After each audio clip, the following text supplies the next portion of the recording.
함께 찬양하시면서 중고등부 주일 예배 시작하도록 하겠습니다.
일하시네 주님,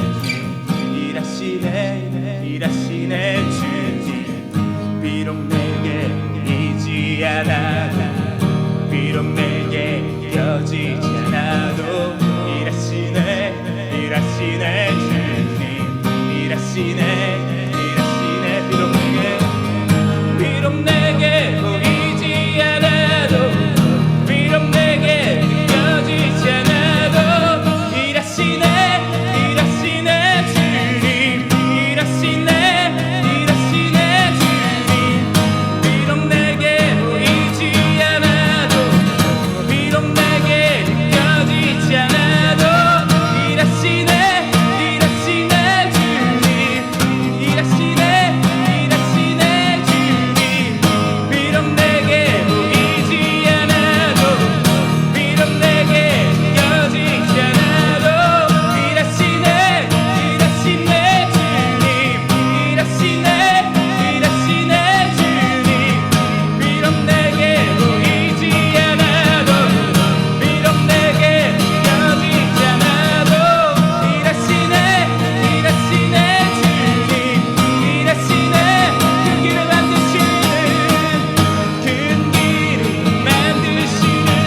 함께 사도신경으로 우리의 신앙을 고백하도록 하겠습니다.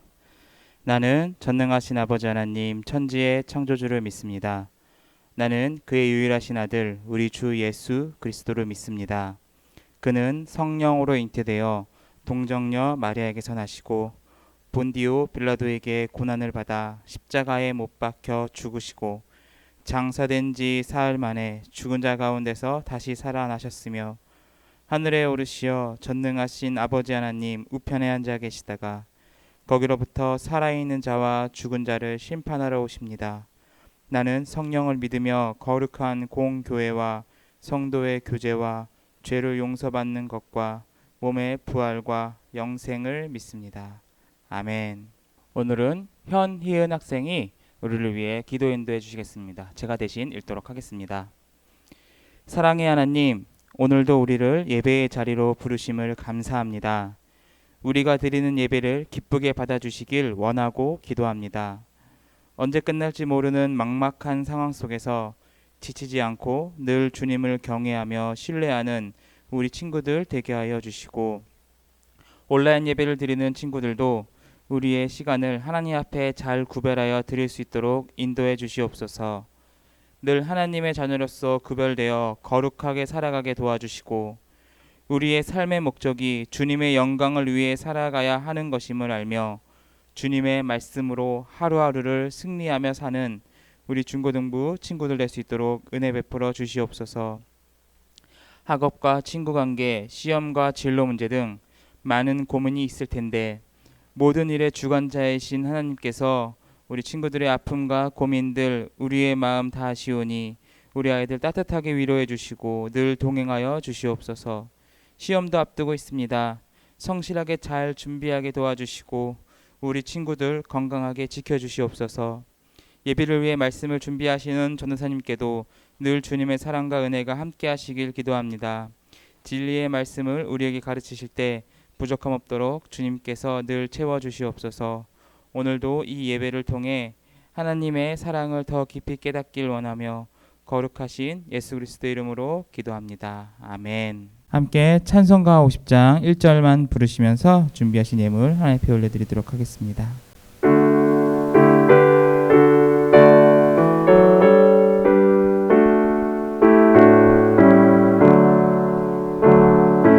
내게 있는 모든 것을 아낌없이 드리네. 사랑하고 의지하며 주만 따라 살리라. 주께 드리네. 주께 드리네. 사랑하는 구주 앞에 모두 드리네.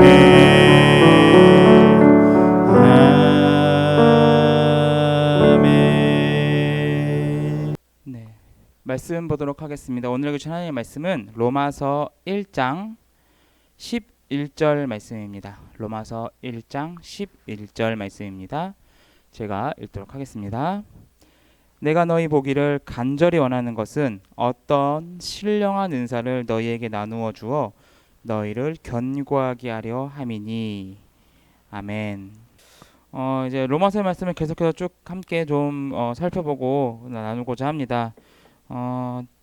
지난번 준사님이 설교할 때 로마서의 말씀으로 설교를 했었는데 간단하게 그때 말씀드렸던 걸 설명드리면 로마서는 우리의 주인이 누구인가에 대해서 설명해주는 책이라고 이야기를 했었습니다. 로마에는 이제 그 인사말이 이제 황제, 가이사가 우리의 주님입니다라는 인사였는데 그 인사를 기독교인들은 우리의 주님은 예수 그리스도니 우리의 주님이신 그리스도 예수밖에 없기 때문에 그 인사를 할 수가 없었습니다. 그래서 자연스럽게 경제 활동이나 여러 가지 정치적인 그런 것들로 이제 공격을 받고 그 소외될 수밖에 없었고, 그래서 이 로마 교회, 그래서 더 나아가선 전 교회, 로마 시대에 있는 전 교회에 이런 어려움들이 있었다고 얘기를 했습니다. 그도 그럴 것이 로마 황제가 이제 그러니까 거의 신처럼 숭배가 됐었어요. 그러니까 법이라는 게 다 있잖아요. 이렇게 지켜야 될 법이 있고 무슨 법이 있고 무슨 법이 있고 뭐 헌법도 있고 여러 가지 법들이 다 있는데 그 법을 로마 황제는 모든 법에서 면책권이 있었어요. 그러니까 자기 마음대로 할 수 있는 거지 다. 어떤 짓을 해도 법의 구속을 받지 않는 그런 존재였기 때문에 신과 뭐 똑같은 존재라고 볼 수 있죠. 예, 그러니까 신적인 존재라고 로마 나라에서는 그렇기 때문에 이 황제가 숭배가 됐었다. 그래서 인사가 그런 말이 나왔고 그리스도인들은 그런 인사말을 할 수가 없었다라는 것이 로마서의 전반적인 배경이고 그래서 로마서가 우리의 주인이 누구인가에 대해서 이야기를 하는 책이라고 이야기를 했습니다. 근데 사도 바울은 이제 인사말을 하면서 사도 바울이 이제 로마에 방문할 계획이 있었다라고 이야기를 합니다. 로마에 가려고 했었고 실제로 로마에 가려고 부단히 노력을 했으나 결국에는 가지 못하고 끝나게 되는데요. 이제 이 사도 바울이 왜 그럼 로마에 가려고 했느냐, 로마에 왜 그렇게 가고 싶어 했고 로마에 있는 성도들을 왜 그렇게 보고 싶어 했느냐에 대한 내용이 오늘 우리가 했던 11절, 12절 말씀입니다. 그래서 이 이야기를 통해서 우리에게 사도 바울이 가려고 했던 그 목적이 우리에게 어떠한 위로가 되는지 좀 살펴보고자 합니다. 네, 이러한 부분에서 이제 우리가 먼저 알고 짚고 넘어가야 될 부분이 뭐냐면 왜 우리가 주님을 주인이라고 이야기를 하는가 이 부분에서 조금 이야기를 해야 됩니다. 그러니까 지금 이제 로마서에서 이 뒷부분에 다뤄지고 있는 이제 제가 계속 다뤄질 내용 중에 하나가 뭐냐면 율법이라는 내용에 대해서 다뤄집니다. 율법. 근데 이제 이거는 이제 다음 시간 차차 이야기를 할 거고 이제 오늘 여기서 이제 나오는 부분에 대해서 어떤 부분을 좀 살펴볼 거냐면 이 그리스도인들과 이 이방인들 간에 아주 계속해서 갈등이 일어나는 부분 중에 하나가 뭐냐면 그러니까 이 유대인들은 어려서부터 계속해서 율법을 배웠고 법들을 지켜왔던 사람들이에요. 그리고 이방인들은 이제 막 예수님을 믿기 시작하고 그리스도 하나님을 믿기 시작해갖고 율법이 낯설고 이방 문화가 편한 사람들입니다. 근데 이방 문화가 우리가 생각했던 것보다 이상으로 많이 좀 그러니까 윤리적으로는 현재 기준에서 윤리적으로나 도덕적으로나 많이 좀 더럽고 타락한 그러한 상황이었거든요. 그러다 보니까 이 이방인들에겐 그게 편하고 유대인들은 그게 불편한 거예요. 당연히 불편하죠, 그죠? 왜냐하면 자기네들이 알고 있었던 율법과 전혀 맞지 않으니까요. 그러니까 뭐 예를 들면 이런 거죠. 우리는 매운 걸 잘 먹어요, 대체로, 그죠? 전사님은 이제 맵찔이라서 이제 신라면도 좀 버거워하는 스타일이고, 근데 약간 그런 거 있어요. 그러니까 맵찔이들도 되게 희한한 게 매운 걸 못 먹는데도 불구하고 자꾸 매운 걸 먹으려는 그런 이제 괴상한 습성이 있거든요. 하여튼 우리 민족이 매운 걸 굉장히 잘 먹는 민족이에요. 그래가지고 자꾸 매운 거 만들잖아요. 불닭볶음면 막 이런 거 있잖아요. 감이 혀에 대기도 어려운 그런 음식을 자꾸 만든단 말이에요. 또 이상하게 팔려. 그걸 자꾸 좀 이상해 보이지 않습니까? 막 먹으면서 이러면서 계속 먹어. 스트레스가 볶기만 해도 스트레스가 아니라 스트레스가 풀린대. 이해가 안 되거든요. 뭐 엽기 떡볶이 진짜 엽기적이지 않습니까? 아무튼 그런 걸 먹는단 말이에요. 그런데 이제 서양인들은 그게 아니잖아요. 서양인들은 달고 뭐 느끼하고 막 이런 거 먹잖아요. 그러니까 그 사람들이 불닭볶음면 한번 먹으면 이제 그죠 새로운 세계가 그죠 what the hell 내 입에 지옥이 펼쳐지고 있어 막 이러면서 막 이제 난리가 나는 거죠. 그러니까 뭐냐면요, 우리나라는 어려서부터 이 매운 거에 대해서 굉장히 보편적으로 잘 적응이 돼 있단 말이에요. 잘 먹었던 사람들이에요. 그러니까 익숙하니까 계속해서 매운 걸 찾게 되고 매운 거를 더 막 이렇게 되는 거죠. 근데 외국인들은 매운 걸 대부분 거의 안 먹었어요. 그러니까 매운 것에 대해서 이제 낯선 거죠. 네. 마찬가지로 이 율법도 낯설어요. 하나님의 법이, 하나님의 규칙이, 하나님의 명령 같은 것들이 낯선 거예요. 그래서 이것들이 굉장히 많이 부딪히거든요. 그런데 이 로마서에서 나오는 가장 중요한 이제 이 3장부터 계속해서 이제 1장부터 쭉 초반부에 정말 중요하게 대두되는 문제가 뭐냐면요, 죄에 대한 문제예요. 죄. 예.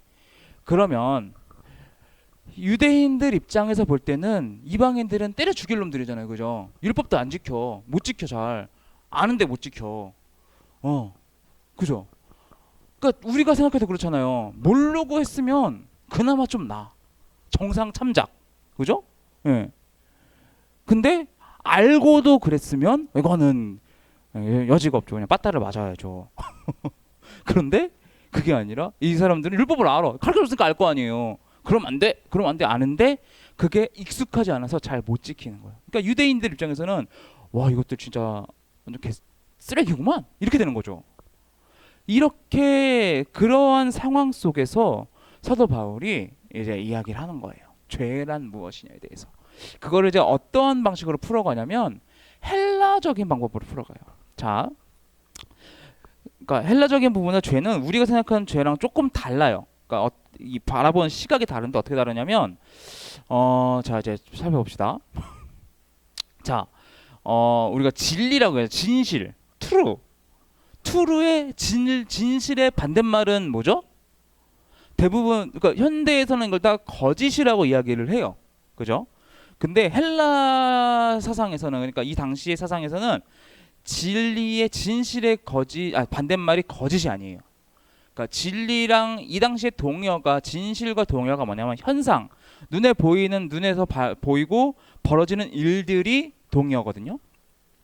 이 현상의 반대말은 감추어진 것들, 보이지 않는 것들, 안 보이는 것들이에요. 무슨 소리인지 이해가 되죠? 그러니까 뭐 빙산을 보면 빙산이 수면 위에 보이는 건 요만큼 있어요. 하지만 그 밑에 이만큼 안 보이는 것들이 있잖아요. 마찬가지로 그러니까 우리가 진실이라고 보이는 건 이만큼이고 그 밑에 이제 있는 게 진실에 반대되는 현상, 보이지 않는 것들이 있다는 거죠. 근데 성경에서는 로마서에서뿐만 아니라 성경에서는 이 죄라는 문제를 다룰 때 우리가 보여지는 죄만이 아니라 보여지지 않는 죄도 보이는 죄와 동일하다고 이야기를 해요. 옛날 영화 중에 마이너리티 리포트라는 영화가 있어요. 여러분들은 잘 모를 텐데 여러분들 아마 태어날 때쯤 이제 나온 영화일 거예요. 근데 그 이제 되게 나름 되게 잘 만든 명작이거든요. 그래서 한번 보면 좋을 것 같고 이제 그 영화의 설정이 어떻게 된 그러니까 배경 설정이 어떻게 됐냐면 이제 먼 미래예요. 멀지만 가까운 약간 이제 그 미래의 어느 시점인데 거기서 어떤 시도가 이제 어떠한 제도가 시험적으로 운영이 되는데 그게 뭐냐면 범죄 방지법이에요. 그래서 이제 예언을 할 수 있는 3명이 있고 그 3명이 이제 그 예언을 하면서 이제 예를 들면은 뭐 그러니까 이제 파주만 이제 하는 거예요. 그러니까 한 지역만 파주에 갑자기 뭐 어디서 살인 사건이 일어날 거야.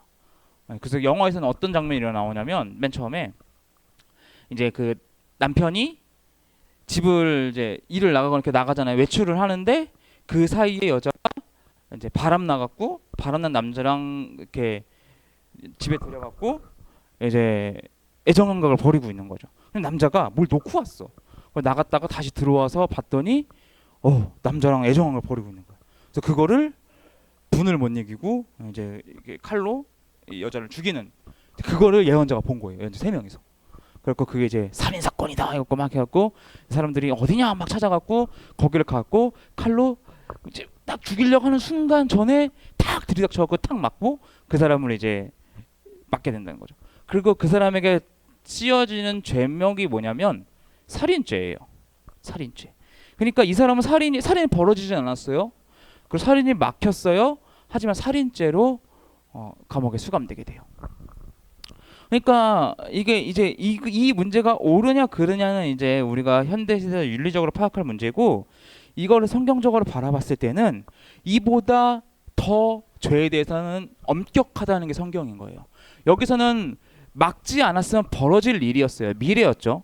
미래가 이제 바뀐 거죠. 이제 벌어질 일이었지만 근데 성경에서는 예수님은 분명히 뭐라고 말씀하시냐면요. 벌어질 일일 뿐만이 아니라 벌어지지 않은 우리가 마음속으로 품은 생각만 그것만으로도 죄다라고 이야기를 해요.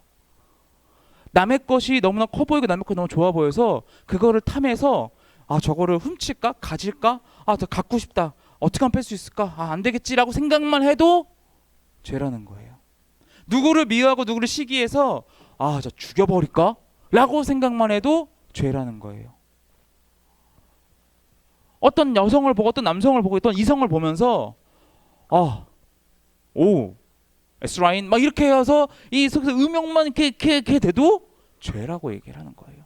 근데 그 죄가 넌 나쁜 생각을 품었으니까 나쁜 생각을 한 죄야 이게 아니라 그것은 강도고 살인이고 간음이다라고 이야기를 하신다고요. 예수님께서 실제로 성경에서 그렇게 얘기를 하셨어요. 사도 바울은 그거를 헬라적인 이제 그 사고를 가지고 이야기를 하는 거예요. 뭐라고 얘기하냐면 유대인들아 이방인들은 보이는 죄를 짓고 있어. 하지만 너네는 보이지 않는 죄를 짓고 있는 거야. 현상으로 나타나진 않아. 삶으로 보이진 않아. 행동으로 보이진 않아. 근데 너네들 마음속엔 다 죄가 있잖아. 이렇게 얘기를 하는 거죠. 그러니까 우리도 이렇게 생각할 수 있잖아요. 저는 죄가 별로 없는 것 같은데요. 저 나름 그래도 일찍 자고 일찍 일어나고 공부도 나름 할 만큼 하고 엄마 아빠 말도 제 만큼 잘 듣고요. 뭐 뭘 훔친 적도 없고 뭐 남을 뭐 해한 적도 없고 아무것도 없어요. 라고 해도 우리는 이미 어마어마한 죄들을 짓고 있다는 거죠. 기독교 인물 중에 굉장히 이제 그 위대한 인물이 몇 명 있어요. 이제 여러분들 말해도 다 모르겠지만, 그러니까 이제 우리 기독교가 천주교에서 이렇게 갈라져 나왔잖아요. 그러니까 이거를 갈라져 나온 시점부터는 기독교. 그 전에도 이제 그 천주교의 그 여러 시점들을 이제 우리 기독교가 영향 받은 것들을 이제 기독교를 봤을 때 이제 천주교 초기에 이제 성 어거스틴이라는 굉장히 이제 그 어메이징하신 분이 계세요. 근데 그분이 쓴 책 중에 회고록이라는 책이 있어요. 그 책을 보면 이제 기독교 명작 고전 명작 중에 하나인데 그 책은 뭐냐면 이 어거스틴이라는 분이 살면서 그냥 지었던 모든 죄들을 다 써놓은 거예요. 모든 죄들을. 근데 이게 얼마나 어마어마하냐면 저는 그걸 읽어봤거든요. 첫 장부터 기가 막혀요. 자기가 뱃속에서부터 죄인이었대. 뱃속에서 엄마가 힘들건 말건 나는 엄마 배를 발로 차고 걷어차고 엄마의 그 삶에서 기생하면서 내가 그렇게 살았다는 거야. 태어나서 갓난아기 때 누가 뭐라 그래요? 근데 내가 배고프면 울어제끼고 졸리면 울어제끼고 그러면서 부모님을 그렇게 힘들게 했다. 타인에게 그렇게 피해를 줬다. 나는 그렇게 죄인이다 라고 이야기를 해요. 애들이 보면은요 굉장히 이기적이거든요. 근데 그걸 뭐라 하지 않는 게 사회적으로 아직 훈련이 덜 돼 있고 아이들의 생각이 테두리가 자기밖에 보이지 않기 때문에 그런 거 사고 확장이 되지 않으니까. 근데 그 어쨌든 그 행위조차도 죄라고 얘기를 해요. 그러니까 그 사람이 얼마나 죄에 대해 민감할 수밖에 없는 게 20대를 정말 완전 방탕하게 살았거든요. 궁금한 사람들 한번 찾아보세요. 엄청 방탕하게 살았거든요. 진짜 막 그 연상의 여자와 이제 사실 요즘도 지금도 우리나라에서는 동거한다 그러면 조금 이렇게 동거를 해 약간 이렇게 보이잖아요. 근데 그 당시 그러니까 거의 뭐 몇 세기야? 몇 세기는 정확히 기억 안 나네요. 아무튼 그 초기에 천주교 로마 막 뭐 몇천 년 천년도 더 전 시간에 동거를 했어. 연상의 여인과. 그러면서 진짜 할 수 있는 모든 방탕한 생활, 술, 뭐 마약, 뭐 모든 걸 다 했어요. 그러다가 주님 만나고 이제 수도성으로 오면서 이제 나의 죄를 회고한다 하면서 참회록하면서 이제 그걸 쓴 거죠. 이렇게 된 거죠. 아무튼 그러니까 이게 죄라는 게 사실상 우리가 죄를 짓지 않고 있다고 생각을 해도 결론적으로 우리가 성경에서 말하는 죄는 하나님이 말씀하시는 죄는 이미 우리가 너무나도 많이 짓고 있다라는 거예요. 무슨 소리 이해되시죠? 그래서 이 로마서에서는 우리의 주인이 예수님인 이유에 대해서 이제 이 부분에서 계속해서 이야기를 하는데, 자, 우리가 죄인인 것과 예수님이 무슨 상관이냐에 대해서 잠깐 얘기를 해볼게요. 일단 우리가 전제 조건으로 알고 가야 될 건요.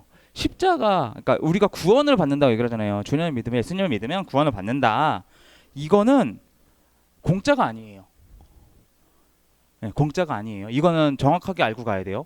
그러니까 우리가 겨울에 보면은 가끔 이렇게 되게 비싼 옷을 입고 다니는 애들이 있어요. 막 몇십만 원짜리 막 거의 100만 원, 몇십만 원짜리 막 이렇게 그 뭐라 그러죠? 패딩 막 그런 거 입고 다니는 친구들 있어. 와, 보면서 막 이런 생각 들거든요. 그리고 이제 그거를 지 돈으로 샀겠어요? 그죠?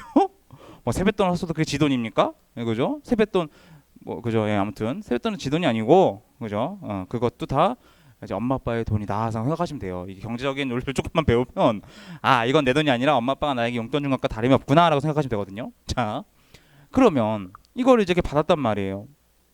그러면 그거를 엄마 아빠한테 받았으니까 공짜인가요? 하늘에서 떨어졌나? 아니죠. 그 돈을 엄마 아빠가 지불하신 거잖아요. 백화점에 샀든 옷가게 샀든 엄마 아빠의 그 등골이 거기에 들어가 있는 거죠. 등골 함유, 오리털, 그죠, 구스 파카, 뭐 구스 패딩 그런 거죠. 그러니까 이제 그런 거예요. 구원이 공짜가 아니라 하나님께서 값을 치르고 우리에게 주신 거예요. 근데 그 값이 뭐냐면 예수님인 거죠. 자, 여러분 혹시 중고거래 해본 적 있어요? 뭐 해본 친구들 있고 아직 어려갖고 이제 중학교 1학년, 2학년 친구들은 뭐 중고거래 안 해봤을 수도 있고. 이제 중고거래라는 걸 하면요,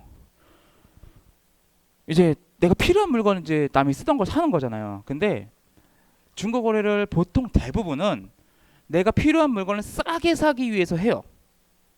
그런데 그런 경우가 아니라 전도사님 같이 특이한 경우가 있는데 뭐냐면 내가 이거를 꼭 사고 싶고 꼭 갖고 싶은데 이제 안 팔어.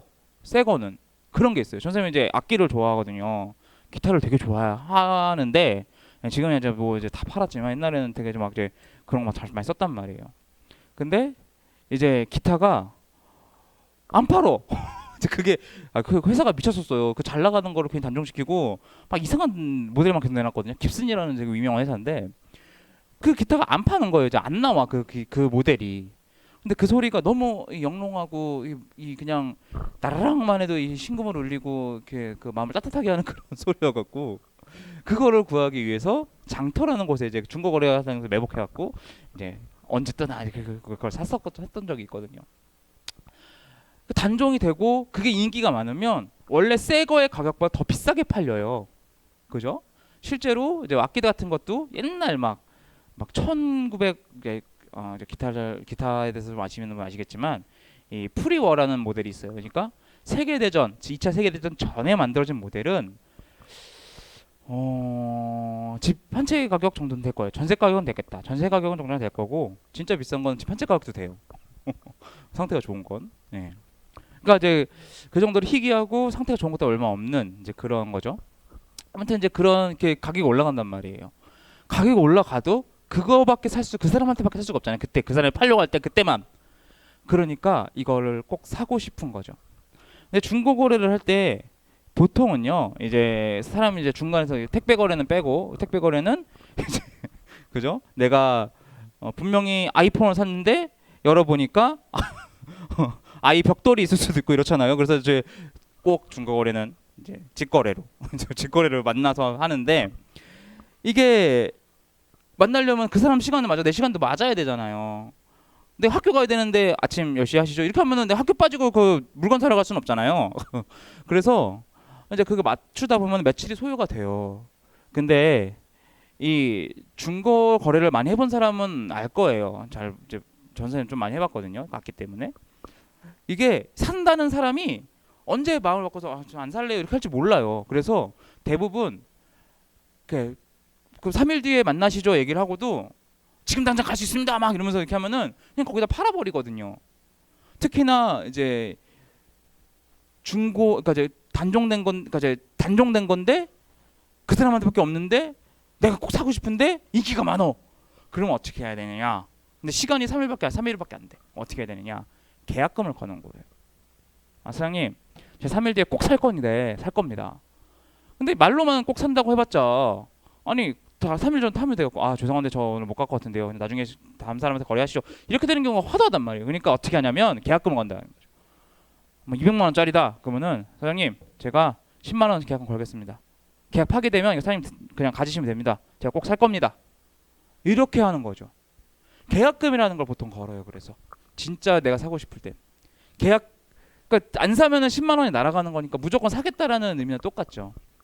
그런데 하나님이 우리랑 계약을 하실 때는 계약금을 10% 뭐 5% 너 구원 너 나 믿을지 안 믿을지 모르겠는데 일단 우리 예수 피 한 방울만 이렇게 해갖고 너 보고 이렇게 오면은 다 쏟는 걸로 할까? 이렇게 하시는 게 아니라 하나님께서는 그 계약금을 이미 완벽하게 다 지불하신 거예요.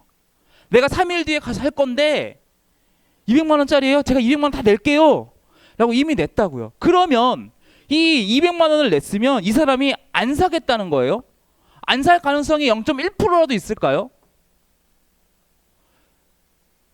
10만 원 냈으면 안 살 가능성이 1%도 있을지 모르겠어요. 진짜 내가 마음이 바뀌었네요. 진짜 더 뭐 싼 게 180만 원이 나왔네요. 이럴 수 있어요. 그런데 200만 원 전체를 다 지불했다는 건 내가 안 가겠다 혹은 못 가겠다 안 사겠다라는 게 단 1도 없다라는 거죠. 하나님께서는요, 우리를 구원하실 때, 우리랑 계약하실 때 그렇게 계약하셨어요. 내가 너희를 인쳤다. 내가 너를 이미 구원하기 위해서 내가 죄값을 다 치루었어. 그 값은 내 사랑하는 독생자 삼위일체로서 내 자신과도 같은 하나밖에 없는 예수를 산 제물로 드렸어. 그게 하나님이 우리와 하신 계약이에요. 사랑하는 여러분, 죄의 문제는요, 우리가 반드시 해결해야 할 문제임에도 불구하고 심지어 우리 부모님들조차도, 믿는 부모님들조차도 공부해라라고 이야기는 해도 죄 심으려고 잘 이야기를 안 하는 것 같아요. 그죠? 이 문제에 대해서 계속해서 이제 계속 다뤄갈 거니까 오늘 여기까지만 다루고 넘어갈게요. 여러분, 우리가 어딘가에 이렇게 들어갈 때 있잖아요. 뭐 놀이공원에 들어간다든지, 좋은 곳, 호텔에 들어간다든지, 아니면 뭐 이렇게 어딘가 들어갈 때 되게 문이 휘황찬란하게 으리으리하게 지어놔요. 그죠? 뭐 놀이동산 가도 되게 막 이렇게 막 북작북작 하면서도 되게 잘 지어놓잖아요. 그런데 그 놀이동산의 문만 좋은 적이 있던가요? 그러니까 문은 되게 좋아. 문은 막 으리으리해. 근데 들어갔더니 막 이렇게 그 뭐죠, 회전목 막 요만한 거 차 갖고 오는 거 있잖아요. 골고 몇 개 있고. 여러분 재밌게 노십시오 이러는 경우를 봤어요? 여러분 건물을 지을 때 문에다가 예를 들어서 우리가 딱 봤는데 와 너무 문이 멋있어. 100억짜리예요. 문이 100억짜리래. 100억, 여러분 문에 100억을 드렸습니다. 그렇게 한단 말이에요. 그럼 들어가면은 최소 그것만큼 혹은 그 이상의 것들이 있지 않겠어요? 그죠? 무슨 소리인지 이해하시죠? 사도 바울은요, 그걸 말하고 싶은 거예요. 우리가 구원을 받았잖아요. 그 구원의 값은 이 세상 그 어떤 거로 치를 수 없는 그리스도의 죽음으로 우리가 그 값을 치렀어요. 굉장히, 그러니까 이 세상 그 어떤 걸로도 비교할 수 없는 값어치가 있는 것이 구원이란 말이에요. 그 구원은 근데 하나님과 함께하는 신앙의 여정의 첫 문이에요. 입구예요, 입구. 입구가 그렇게 비싸고 그렇게 의리의리하고 그렇게 좋은 건데, 그렇게 비싼 건데 그 이후의 삶이 허접하겠냐는 거예요. 그 이후의 삶이 별거 아니겠냐는 거예요. 그 이후의 삶이 그냥 시들시들한 삶이겠냐는 거예요. 사도 바울은 오늘 말씀에서 이렇게 얘기하는 거예요. 간절히 원하는 것은 뭐냐? 어떤 신령한 은사를 너희에게 나누어 줘 너를 견고하게 하려 하는데, 그게 다 무슨 소리냐면 너희와 나의 믿음으로 말미암아 우리가 함께 안위함을 얻으려 한다. 그러니까 우리가 앞으로 가야 할 길이 험난해 보이고 힘들고 어려워 보이는데 사실은 그게 어렵고 힘들고 그런 게 아니라, 조금만 자세히 보면 우리와 함께 하신 하나님이 함께하는 그 여정이 너무나 귀하고 너무나 값지고 너무나 좋은, 너무나 환상적인 우리의 일생의 여정이 펼쳐지고 있다는 거예요. 물론 우리가 생각하는 그죠? 건물주로서 와인하면서 촥 하면서 이렇게 하는 그런 삶은 아니죠. 하지만 우리가 그 구원의 문을 통과하고 난다면, 그래서 그 삶을 걸어가고 있다면 우리가 하나님 앞에 이렇게 고백할 수 있다는 거죠. 하나님이 함께 하시기에 우리의 삶이, 우리 여정이 완벽합니다. 환상적입니다. 너무나 멋집니다. 이렇게 고백할 수 있다는 거죠. 여러분, 하나님이 함께 하시는 것, 하나님이 여러분들 삶을 디자인해 나가는 것, 하나님이 여러분 삶 속에서 동행하시는 것에 기대하시길 바래요. 그것은 이 세상 그 어떠한 것으로도 값을 매길 수도 없고 그 어떠한 것으로도 비교할 수도 없는 가장 완벽함이 우리의 삶에 하나님을 통해 준비되어 있어요. 길을 만드시는 분께서 우리의 여정을 하나하나 빚어가고 행하실 거예요. 물론 그 속에는 어려움도 있을 수 있고 아픔도 있을 수 있고 괴로움이 있을 수도 있어요. 하지만 그것들이 있기에 우리의 삶이 더욱더 빛나고 완성되는 거예요. 여러분, 영화를 보는데 갈등이 없으면 재미가 없어요. 드라마를 보는데 갈등이 없으면 재미가 없다니까요. 하루 종일 하오우이 하면은 재밌어요? 재미없어요. 예. 헤어져도 봤다가 헤어져 보니까 내가 너의 그 소중함을 알겠어 막 이러면서 이렇게 해야 드라마가 되고 영화가 되는 거죠. 우리 삶도 그런 거예요. 다만 그것이 모두에게 믿지 않는 사람들을 믿는 사람들은 벌어지지만 우리에게는 그 디자인을, 그 이끄심을, 그 행하심을 하나님께서 하고 계신다는 것 꼭 잊지 않았으면 좋겠어요. 사도 바울은 로마 교인들에게 이걸 전하고 싶었어요. 직접 전하고 싶어서 그렇게 학수고대에서 만나기를 원했던 거예요. 사랑하는 여러분, 여러분들이 함께 하신 하나님을 꼭 반드시 잘 믿고 함께 동행하며 그 행하심을 기대하는 여러분이 되시기를 간절히 소망합니다. 기도하겠습니다. 사랑해 주님, 감사합니다. 부족하고 연약한 우리를 돌보시고 우리를 통해서 일을 행하시며 우리와 동행하시며 우리와 함께 동역하시기 원하시는 주님, 사도 바울은 그 구원, 그 비싼 값을 치르신 그 구원을 통해서 우리가 걸어갈 길들이 얼마나 값어치 있는지, 얼마나 귀한 것들인지를 함께 나누고자 했습니다. 하나님, 우리는 귀한 것들을 받으면서도 그것의 귀함을 잘 모르고 살아가는 것 같습니다. 하나님, 우리가 하루하루 기대할 수 있게 해주시고 우리의 눈을 밝히셔서 우리의 눈을 들어 주님의 행하심을 보고 늘 찬양하며 찬송하며 우리의 삶을 하루하루 살아갈 수 있는 우리들 될 수 있도록 하여 주시옵소서. 주님 감사합니다. 주님 사랑합니다. 이 모든 말씀 우리 구주 예수 그리스도의 이름으로 간절히 기도드렸습니다. 아멘. 주기도문 하심으로 금요일 예배를 마치도록 하겠습니다. 하늘에 계신 우리 아버지, 아버지의 이름을 거룩하게 하시며 아버지의 나라가 오게 하시며 아버지의 뜻이 하늘에서와 같이 땅에서도 이루어지게 하소서. 오늘 우리에게 일용할 양식을 주시고 우리가 우리에게 잘못한 사람을 용서하여 준 것 같이 우리 죄를 용서하여 주시고 우리를 시험에 빠지지 않게 하시고 악에서 구하소서. 나라와 권능과 영광이 영원히 아버지의 것입니다. 아멘.